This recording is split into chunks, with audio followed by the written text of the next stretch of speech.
How's it going, everyone? My name is Nicholas Jennings, and let's talk about Spider-Man Miles Morales for the PS4. Miles Morales takes place 1 year after the events of the original game from 2018, and you play as Miles Morales.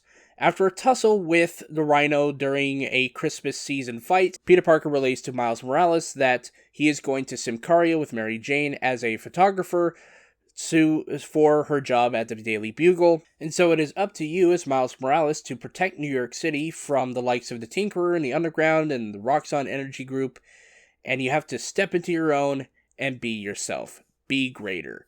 This game is definitely not as long as many people would have wanted it to be, but at least Insomniac Games were not lying in terms of how long the game was. They told us it was going to be something like Uncharted: The Lost Legacy in terms of spin-off games, and they weren't lying. And because the game is so short at about 8 to 10 hours, you could easily play through this twice in the weekend and still get all the different trophies as I've done.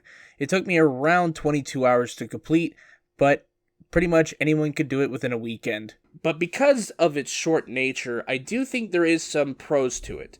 And that is that it's more focused on the story at hand. And the story isn't necessarily great, it is decent. And I do find that there's some relatability in it, but at the same time, it definitely does have its shortcomings. I find that with the shorter time that we have on this game, it's more focused. Because in the previous game, it was a full explosion. It's supposed to set up this world of Spider-Man by showing so many different corners of this universe.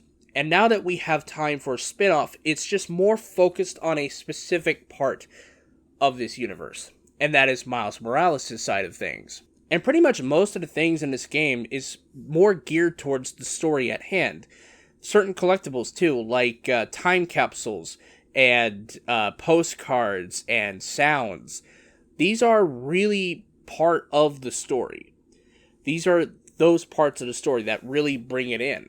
Unlike, say, the backpacks in the first game, which doesn't really have necessarily a narrative purpose, with the collectibles in this game, or at least most of the collectibles in this game, it has a narrative backing to it. So, like, the sounds, for example, have a very specific story sense that I'm not going to get into, but it's in relation to his dad and all that stuff, and his relationship to Uncle Aaron. It really builds the background details for us, the player, and also for Miles as well. Now, as far as the story is concerned, it's not necessarily the best. I think the weakest parts of this game really are the villains. Let's start with the Roxxon guy.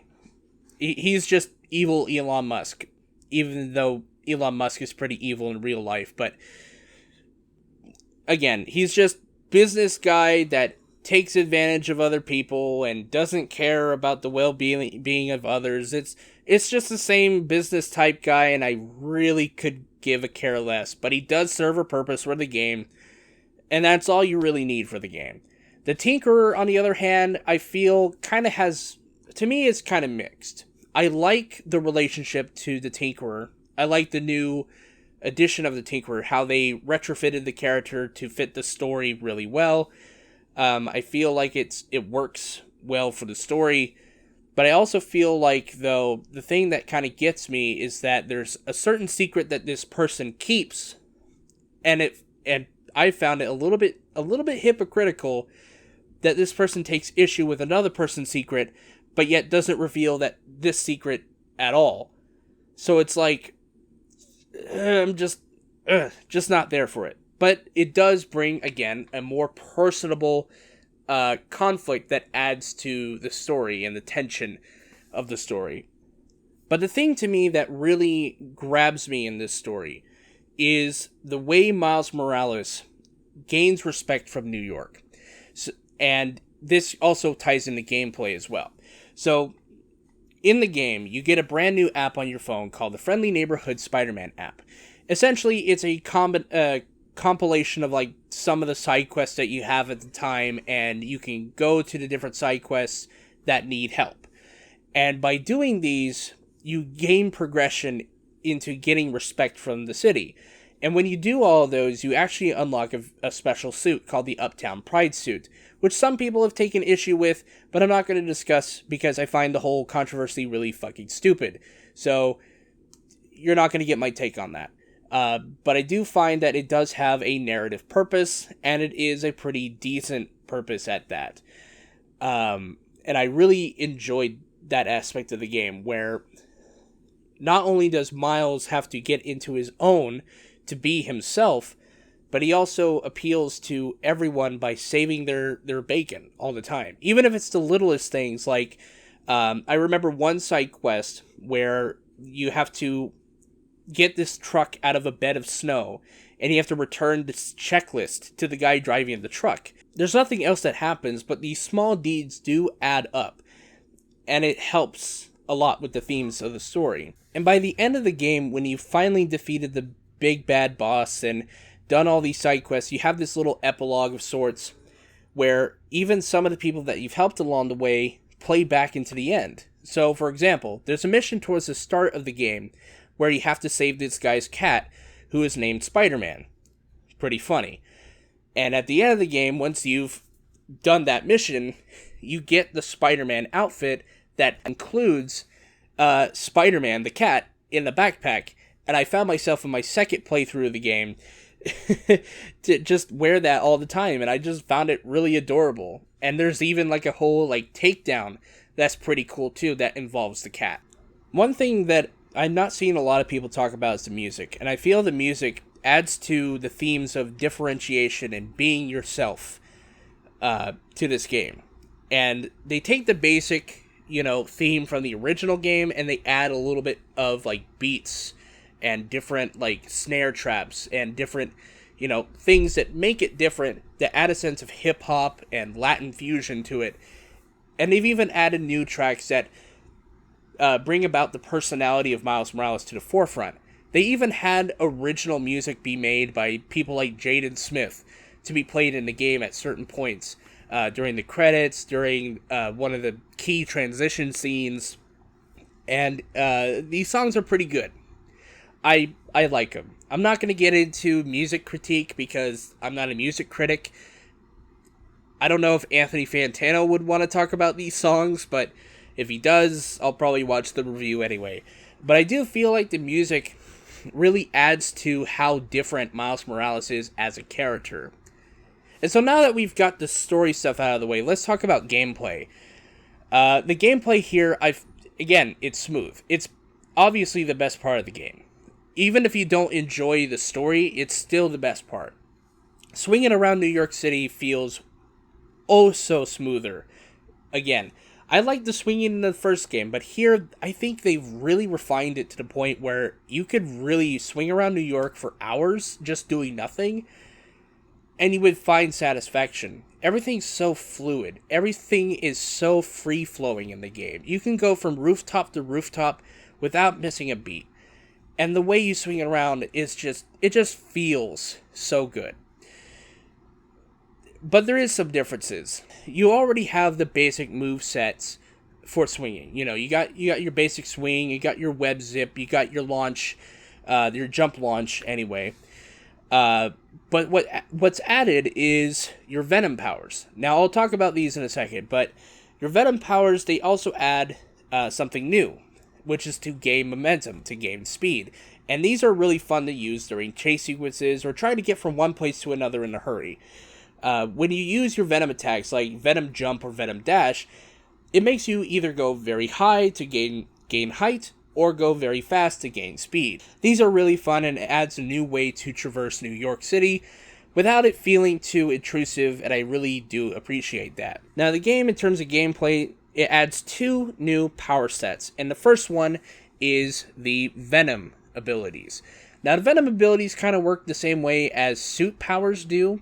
In the original Spider-Man game, you would press down the 2 thumbsticks to be able to activate a certain ability, whether it be an area of effect attack, or electrifying enemies as you walk around, or adding more of a defense boost or an attack boost. things of that nature. That was in the original Spider-Man. But here, the Venom attacks are a little different, where you press down the L1 button and press the different face buttons, like square, triangle, circle, you get it. And for each of the different button combinations, you do different moves. So, if you want to do Venom Smash, it's like L and then square X together, you get boom. There's like Venom Jump, Venom Dash, Venom Smash, Venom whatever. Again, these are really good. And this is where the biggest difference in the combat really is apparent. Spider-Man on the PS4 is a little bit reliant more on how you combo both the melee attacks as well as the gadgets. Well, this time around, Miles Morales doesn't have that many gadgets. There's like 4 gadgets for Miles Morales. So you're more reliant on your abilities. And the Venom attacks really add to the chaotic nature of the fights, especially if you have a bunch of people around you. You could do various area of effects like Venom Jump, get them in the air, and then punch around and get more Venom attacks to connect different Venom attacks to smash different enemies, which is just chaotic. Now, there is a case to be made that the combat in this game isn't necessarily as good as the original, but I find it pretty fun. Again, it's still fun, regardless. And the other new ability is Camouflage, and this actually helps the weakness of the last game, which is a lack of real stealth missions. And I think the stealth in this game works. Because you have the ability to camouflage, you can pretty much pick and choose where you want to go. Heck, you could even cheese sometimes. I managed to camouflage before I took out someone that was at risk, if I were to take him out, of being spotted. Well, because I camouflaged and I took him out, no one could really see me. So I managed to cheese some of the stuff, but in terms of the stealth missions, they're pretty much well done. And I managed to clear out tons of the story missions by just going stealth, which I found to be very advantageous, and it actually affected how many deaths I had in the New Game Plus Ultimate difficulty. A lot of the stuff in the late game, too, I managed to just kind of pick off one by one by just stealth taking him down. Just taking him down stealthily. But yeah, I like that whole thing. In total, I do appreciate this game. I love this game. It definitely isn't as good as Spider-Man on the PS4. It's not as long.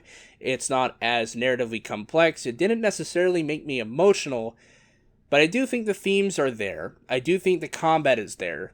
And I do think that there is something there, and I really do enjoy playing it.